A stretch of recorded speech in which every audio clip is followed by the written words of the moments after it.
Let's give a warm RSO greeting to the host of this morning's program, Steve Ozer.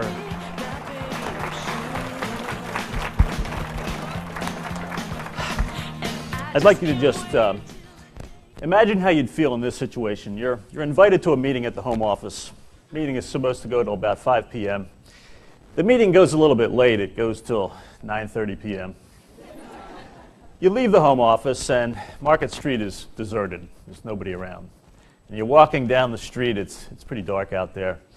And all of a sudden, behind you in the distance, you hear the sound of footsteps and rattling chains. So you start to pick up your pace a little bit. You walk a little bit faster, and the rattling chains and the footsteps, they pick up their pace too. Well, you know, your heart is starting to race, and your pulse is going. You're getting a little bit sweaty palms, and you're going faster and faster. Just as you're about to hit those revolving doors for Market East Station, this hand clamps down on your shoulder, and you spin around, and you're facing 5 thugs. One guy has a baseball bat, and he's sort of batting it in his hands like this. Another guy's got a pistol, and a third guy whips out this switchblade, and he goes like this. Nice tie. And you imagine how you would feel in that situation? That's how I feel right now. You know, this is the second time I've stood up in front of such a large group. Did anybody see my seminar, Conquer the Fear of Public Speaking? Yeah, forget everything I said. I'm telling you, I am terrified. This is a huge crowd. But this is the second time I've stood up in front of a group, and I really do get nervous before I come up here. My heart is racing, and my pulse is going. And for the second time, I find myself saying to myself, why? Why do I do this to myself?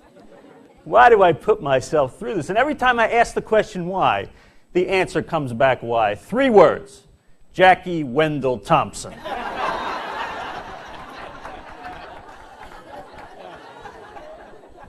Jackie Wendell Thompson, she made me do it.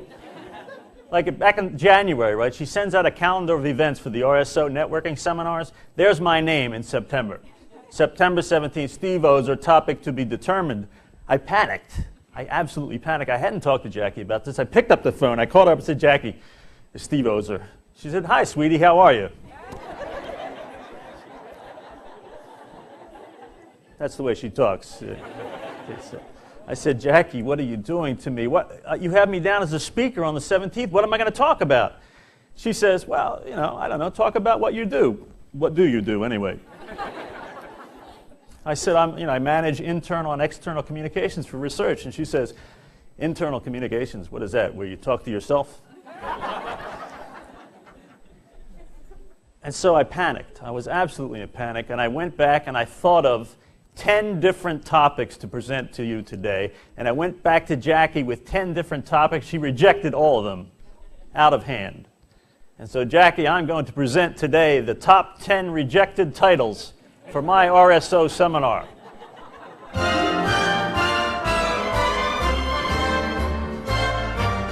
You ready for this, Jackie? You got to face the music now. Here we go. Number 10. Chemistry and the Holy Grail, the search for fat-free lard. Totally rejected by Jackie. And number 9.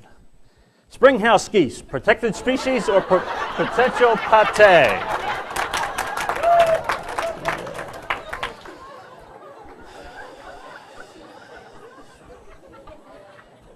And number 8. Bill Stas, the early years. Bill, make a note of that. They rejected that title. And number 7, the power of humor and polyaspartic acid. She didn't think that would be an exciting topic. Number 6, Imelda Marcos, the safety shoe collection.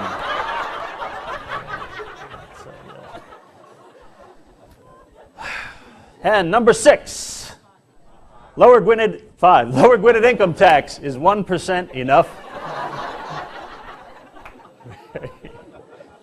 Very popular topic. Right. Number 4, Jackie Wendell Thompson, empowerment or chemical imbalance?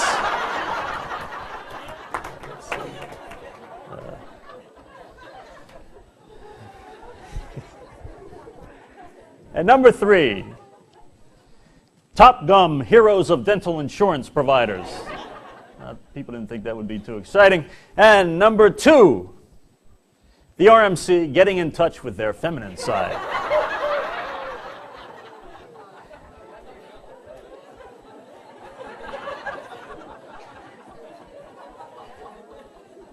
The number 1 rejected title that Jackie rejected, Pride and Prejudice, Men of the RSO.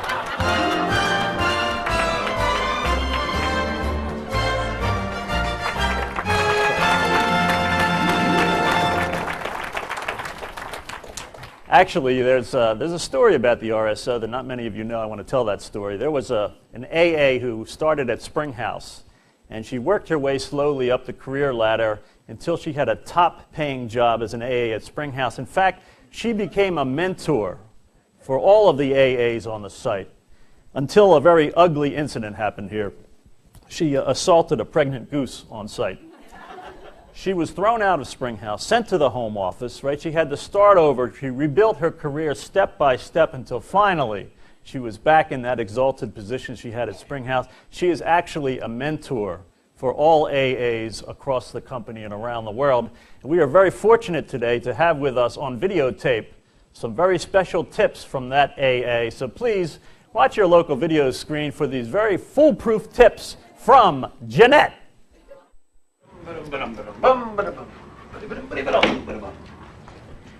Jeanette, do you have those tickets? Well, god darn. No, really, get them, please. Yeah, like 5:14. I've got to seat 2. When I get there, I've got to be hitting the ground. I got to be hitting the ground running because I've got about 3 appointments and what hotel am I at? Ladies, after you've spent a tremendously busy morning getting your executive off on a business trip, as soon as he leaves, this is what he thinks goes on.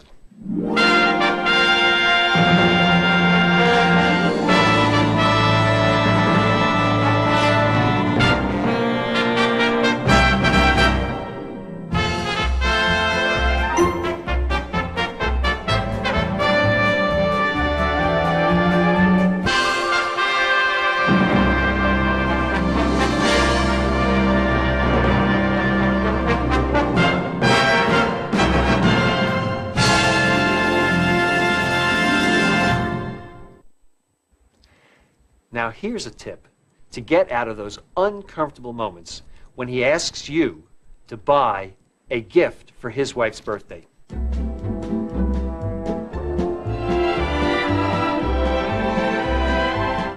Go out and buy a beautiful piece of clothing, but make sure it's one size too large. And while you're at it, pick up something really nice for yourself. Pretend it's his birthday gift to you. Come in the next day, thank him so much for remembering your birthday. He'll be so embarrassed he forgot, he'll let you keep it. Jeanette, I'd like to write a memo to Larry about the recent TQL agreement. To Larry Wilson from Bob Vogel. Larry, I used the TQL agreement in the 5 voices format in the legal division last week and found that it worked particularly well, period. People understood the points being made, the emphasis on achieving the company's financial targets, and yet did not miss the point of the need to balance that approach against listening to and responding to the other 4 voices. Did you get that? To J.L. Wilson from R.P. Vogel.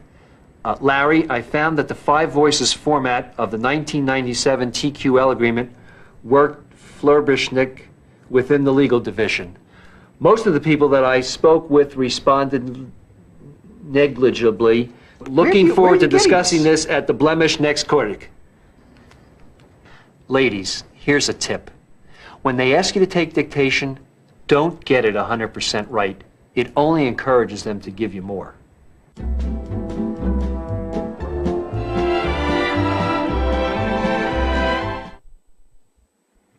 Well, ladies, I hope you enjoyed these little tips, and let's just keep this a secret between us, okay? Bye-bye until next time.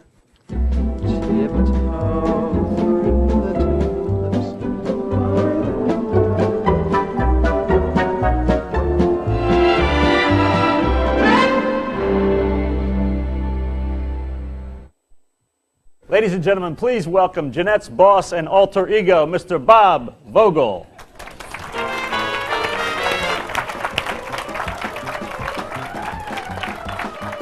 Thanks, Duke, so much for inviting me up here today to share in this presentation. I have to tell you that after watching that video, I am strangely attracted to you. Okay. How many people here are from the research facility here at Springhouse? Okay. Would you please go back to your labs and invent something? No, seriously. Humor in the workplace has come a long way from the bad jokes told around the water cooler, usually not too funny, told by people who aren't too funny and at the expense of some people who shouldn't be told jokes about. But humor in the workplace now has become understood by business in America as important for business. It's been found to lessen anxiety, build bridges between people, and promote creativity. Now, we all know that the business of business, especially for Rohm and Haas, is getting increasingly difficult around the world. Competitive in every product line we sell in every area of the world in which we practice. We've got competitors eyeing our market shares. We've got customers asking for increased product quality at lower cost. And this is all causing a lot of anxiety. Everybody at Rohm and Haas, everybody here is working harder and harder at work, going home then and trying to juggle the responsibilities of work and family life. And that all leads up to one thing: increased stress. And at the same time that all this stress is happening in the workplace and at home, the medical community has found more and more evidence that laughter and humor has incredible therapeutic value for our own bodies. It's amazing what they are learning with science. They have discovered that when you have a belly laugh, there are certain things that happen inside your body that are absolutely amazing. It increases your cardiovascular system, your respiration, your heart beats faster. In fact, if you have one good belly laugh, it's equivalent to 20 minutes on a rowing machine. If you can believe that. So you can skip your workouts tonight. But it's amazing, and actually this therapeutic value of humor was, I think, sort of solidified in the 1970s when there was a guy named Norman Cousins. He's the former editor of the Saturday Review, and Norman Cousins came down with a crippling disease, and they gave him basically weeks to live. He went through all the standard medical treatments at the time, and nothing was working. So he decided to do his own regimen, and he holed himself in a hotel room And he called up his friend Alan Funt. Do you remember Alan Funt from Candid Camera? And he said, Alan, send me over any comedy tapes you have, comedy records, funny books, any movies. And Norman locked himself in a hotel room, and all he did was laugh at the Marx Brothers, at Jack Benny, at Bill Cosby. And an amazing thing happened. He found that for every 10 minutes of heavy laughter, he would get 2 hours of pain-free sleep. It was amazing. So he actually had his doctors would document what was going on. They took a blood sample from him after one of these episodes of laughter, and they discovered there were changes in the bloodstream. He literally had more of these things called endorphins, painkillers, natural painkillers in his bloodstream after laughing. So for the first time, the idea that laughter is the best medicine started to come true in the 1970s. Well, Norman Cousins cured himself completely. He went on to live another 11 years. He died of old age back in 1990, and he documented the whole thing in a book called Anatomy of a Patient. Not only did Norman Cousins learn that laughter is the best medicine, corporate America is learning that it's good business. It does tend to encourage contact amongst people and, as I said, lower stress. There's a fellow by the name of Dr. Joel Goodman who runs what's called the Humor Research Project up in Rochester, New York, and he's collected empirical data from across the world in medicine and across corporate America and showed that actually humor in the workplace properly used can impact positively the bottom line. It's just not a fun thing, but it's actually good for business. He's found 4 things that humor can do. Number 1, as Steve said, it actually can physiologically reduce stress in your body. And something like 75% of all our visits to doctors and hospitals are in some way stress-related. So obviously, if we can reduce stress, we can improve our health, lower our health costs, and that's good for business. Number 2, it builds bridges between people. Victor Borge, the Danish humorist and pianist, once said that the shortest distance between 2 people is a smile.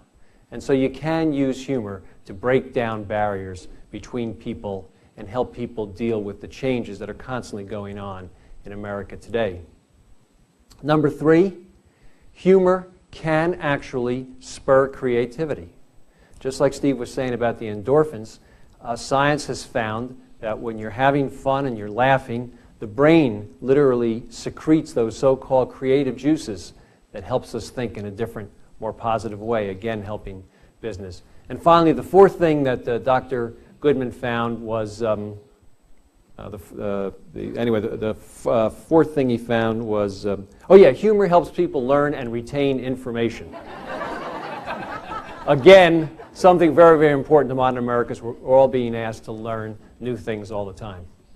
We decided we would go out and talk to some other companies to see if we could find examples of humor in the workplace at other companies other than Rohm and Haas.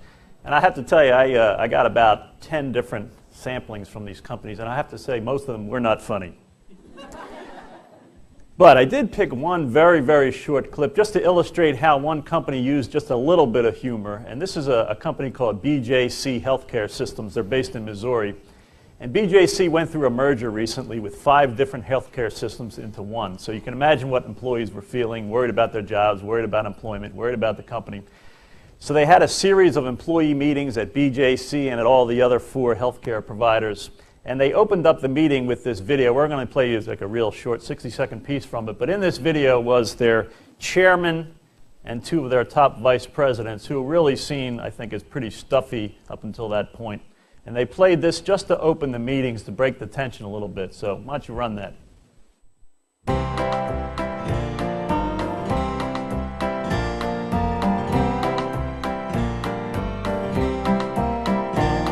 Here in the gateway to the West, healthcare's changing for the best. Things couldn't stay just as they stood, it had to change, but change is good. Merging, that's why we're merging. We're really merging into the biggest healthcare system in the West.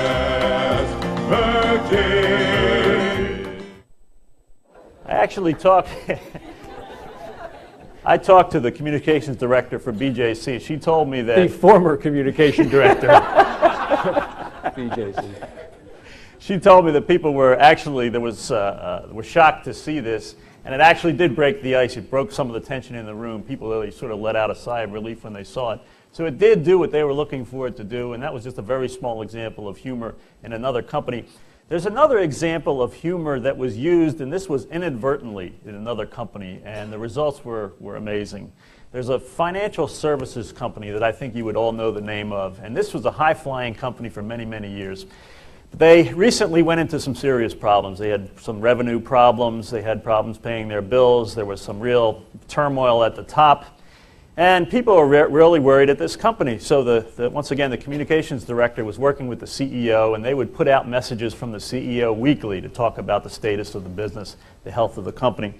And the communications director would put these together, and one time she sent out the email, and she signed it, Peter Barnes, Chief Execution Officer. But she was ready to go in, turn in her badge. And something amazing happened in this financial services company. The entire company took this sort of breath of relief. Everybody relaxed because they thought, oh my God, this guy has a sense of humor. For once, they thought he was human because he had used some humor. And it was amazing what happened. It was very much unintentional, but that showed the power of humor in that particular workplace. And this communications director did not lose her job. She went to the chairman. The chairman thought it was funny, and she went back to work the next day. So that did have a happy ending. I think that's an example of using humor to give people permission, if you will, to talk about subjects that are normally considered taboo or verboten, these, sacred cows that everybody knows are out there, but we all dance around for fear of offending anybody. I try to use humor in that way. I don't know how successfully. Ooh, hello there. I tried to use humor that way last year at the Home Office Service Club, the 25th anniversary dinner. The theme of that dinner was movies. And at the beginning of the night, I tried to do a couple of funny movie connections. I would either give a name of a Rohm and Haas person, and we'd have to guess the movie connection, or I'd mention a movie and ask people to think about what the Rohm and Haas connection is. So let me give you a few examples. This one, Dances with Wolves, Marissa Guerin joins the management committee. Okay. The Good, the Bad, and the Ugly, Raj, Mike, and Chuck.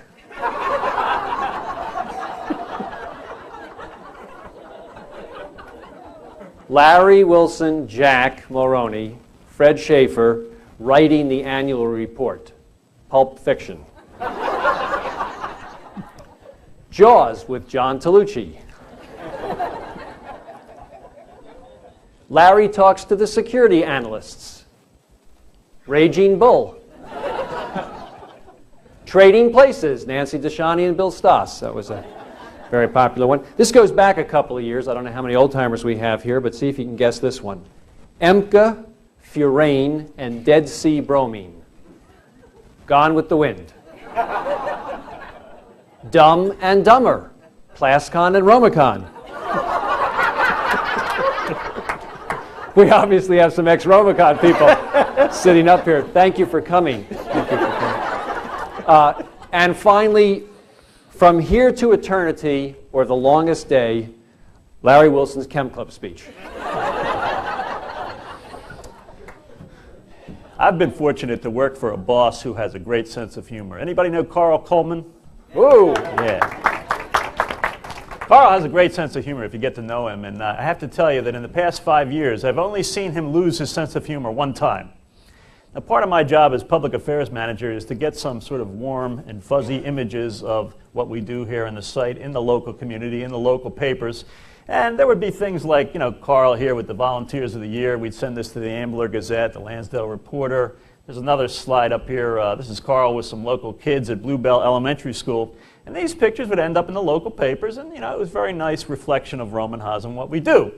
Well, Carl started to really, I think, take this to heart. He started enjoying seeing his picture in these local papers, and I was shocked because he called me up one day. He demanded that I come to his office immediately. I went to his office. He said, Steve, your job is to get me in the papers. And all you're getting me in are these local rags, Reporter, the Gazette. He said, I want national attention. He said, I want you to get me in national publications. That's your job, now go out and do it. And I was shocked. I mean, this was not like Carl. I was panicked, so I ran back to my office. I had to think, all right, all the editors that I knew around the country, and I had to call in all the chits that I had. And I finally got my first placement. Here it is. Check out the screen. Yeah, Trout Magazine.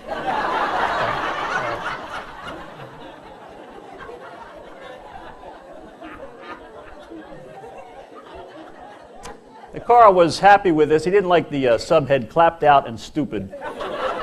Didn't go over too well. But basically, I thought it was a good first start. The next publication, though, I thought was really a step forward. Yeah, Men's Health.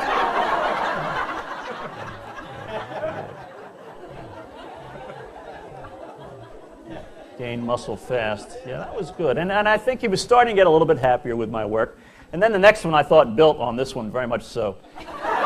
GQ.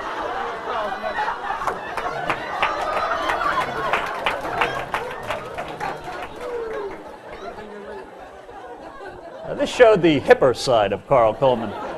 We don't rarely see. Then the next one I thought was also a step change.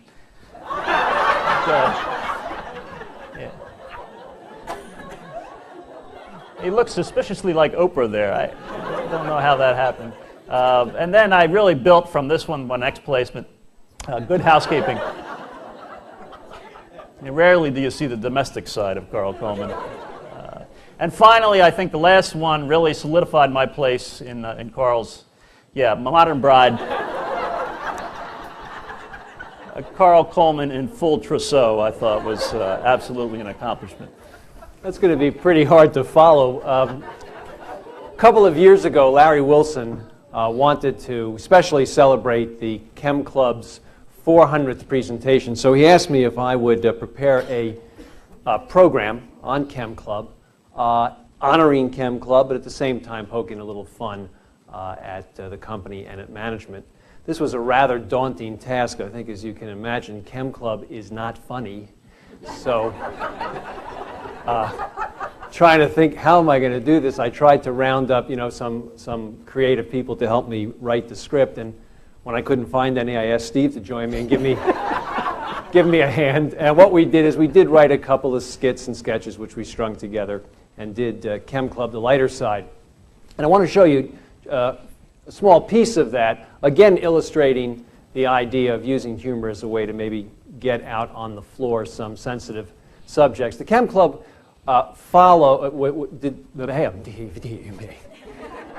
The Chem Club occurred just a couple of weeks after Rohm and Haas had just made a number of people, I think 11 or 12 new vice presidents. And there was a lot of, blah, blah, blah, blah. I don't know if that's a good thing. Rohm and Haas before that had been kind of a VP challenged company. We had very few, and all of a sudden we had so many, so there was some talk about that. And also there was a lot of rumblings and mumblings about new programs, the program of the month. So we tried to, well, anyway, you'll see the advertisement. For over 80 years, Rohm and Haas Company has produced chemicals that make food more plentiful, that make paints and other finishes tougher and more protective, to make water more pure, products that help shape our world. One way or another, we've probably touched your life. Rohm and Haas, a company forever committed to a single guiding philosophy: people practicing good chemistry, total quality leadership, hearing the 5 voices, scoring the hat trick, empowering people, committed to excellence, in search of excellence, managing by objectives, measuring key result areas, values, innovation, customers, and people. VPs are us.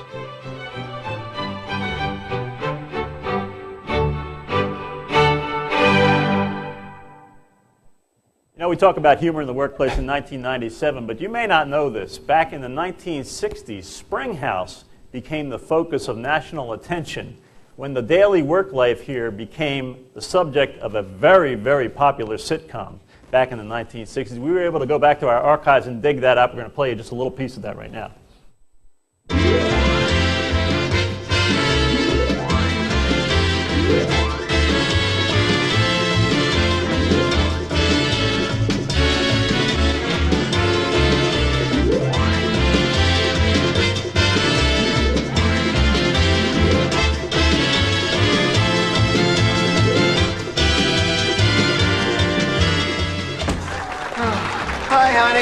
I'm home. Hello, Ricky! Hi, dear. How was your day at research? Oh, don't ask. Unbelievable. First, our section manager, that stupid jerk, turns off the coffee brewer before the coffee's even done brewing. Then, I spend the whole day looking for a sample of an emulsion I made yesterday. I knew it was there, and I couldn't find it. Emulsion? That sounds exciting! Oh, Luz, it is so exciting. It could revolutionize the industry. I had it in a little bottle, a little glass bottle, and I couldn't find it. A little bottle like this one? Lucy, that's my emulsion. Where did you find it? I found it in the kitchen, and it smelled so good I put it into my soup. Lucy, my E628? My E628? You put my E628 in the soup? Lucy, are you nuts? My dinner's ruined!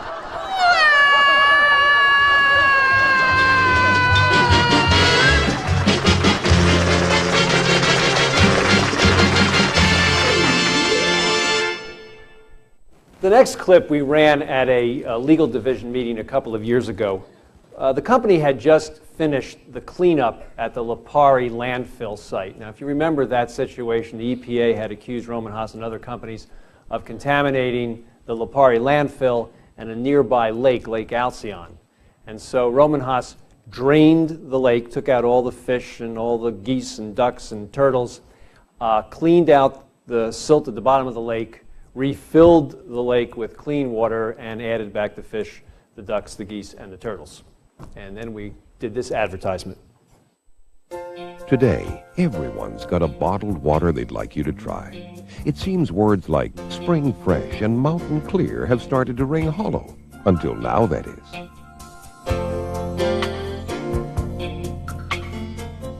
Introducing Lipari Spring Water, a lake-fresh, government-approved bottled water. And with a live turtle in every bottle, you don't have to guess if it's really pure. Just tip it back and taste the snapping good freshness of Lipari Spring Water. Lipari. A couple of weeks ago, Bob and I decided we were going to venture out into Springhouse and see if we could find examples of humor in the workplace right here. So we went out to the offices, we went out to the labs, and we were surprised with what we found, and we thought you'd want to take a look. What we're trying to do is we're trying to show the power of humor in the workplace. So we're going around Springhouse and just giving people an opportunity to either explain something that happened to them at work that was funny, or an opportunity to tell a joke. Do you have a joke or a limerick or a riddle or something funny that happened in the office that you'd like to share with us? If it's not clean, we can bleep it out. I do have a joke that I received through CC Mail today. Great, let's hear that. That's why we put that system in. That's right, good jokes. Well, a guy goes to a pet store and buys a parrot, and he brings the parrot home, and turns out this parrot has not been trained very well, so he's always cursing and swearing and just generally in a bad temper. And the guy keeps telling him, please don't talk like that, and tries to train it. Nothing works. Finally, he sticks the parrot in a freezer, just to kind of, tell him what's going to happen if he doesn't shape up. And he hears, some squawking and stuff for a while, and then it stops, and he gets a little concerned that he might be hurting the parrot. Opens the door, parrot standing there, well behaved, says, "Oh, I'm very sorry about my previous behavior, and I assure you it won't happen again. And may I ask, what did the chicken do?" That's good. That is terrific. That's good. That wasn't a bad one. Thank you very, very Do we have much. to pay her scale for that? I don't know. You're not a member of the entertainment union, are you? No, afraid not.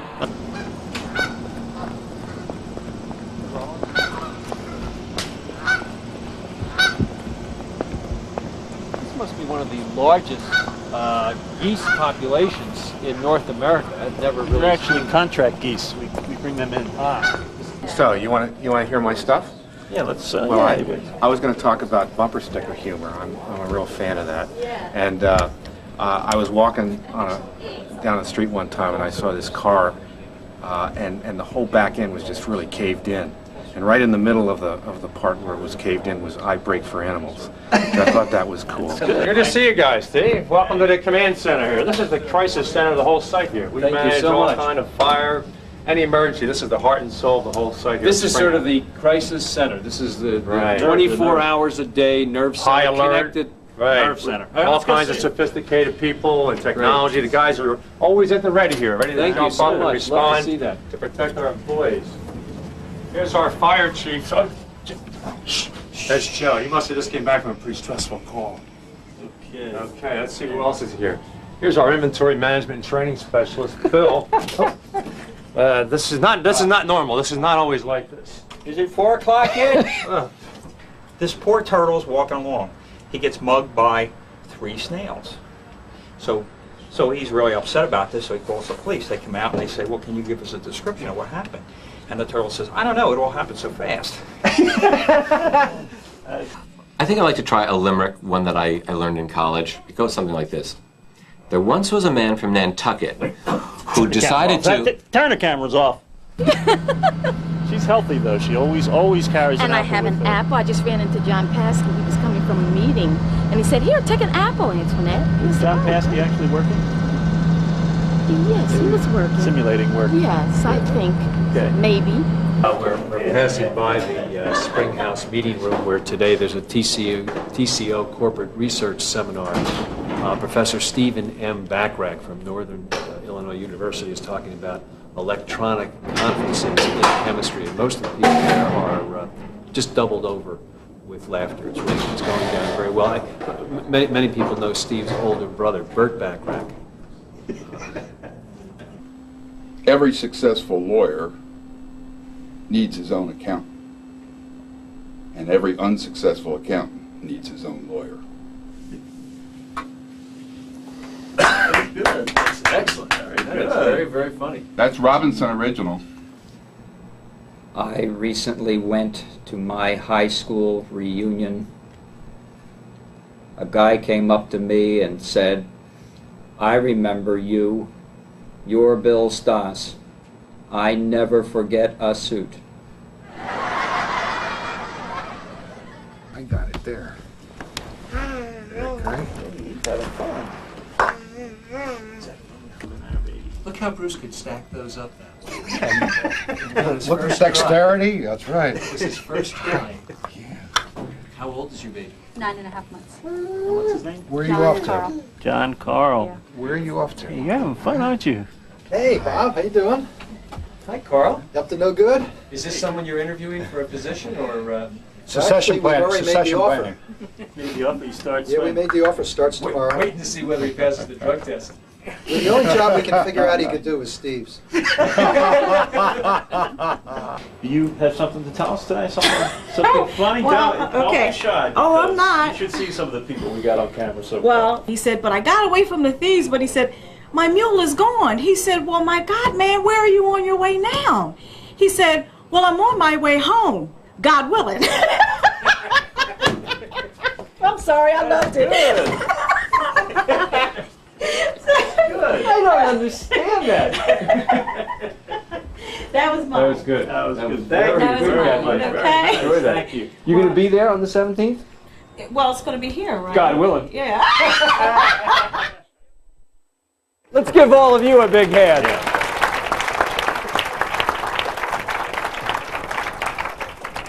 We are coming very close to the end of the program today, and I'd just like to say that... You're coming very, very close to the end of your career to the here end of my today. job, yes. Actually, when I joined the company 15 years ago, and I tried starting using humor at Rohm and Haas, it was a very, not a safe thing to do, let me put it that way. And there were times when I got myself in trouble from trying to lighten up the corporation. Things have really changed in 15 years. It's absolutely amazing. You see Larry Wilson, all the people in the videos.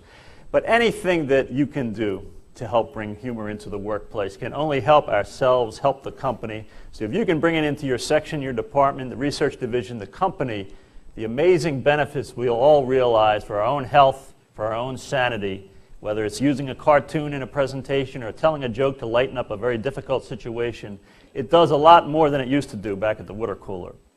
Now we're going to close today with a demonstration Now, you said not to pick on you in the front rows, so we're going to pick on everybody. It won't be just the front rows. But everybody has to participate in this, because what we're going to do is demonstrate the therapeutic value of humor today before you leave. Now, here's how it's going to work.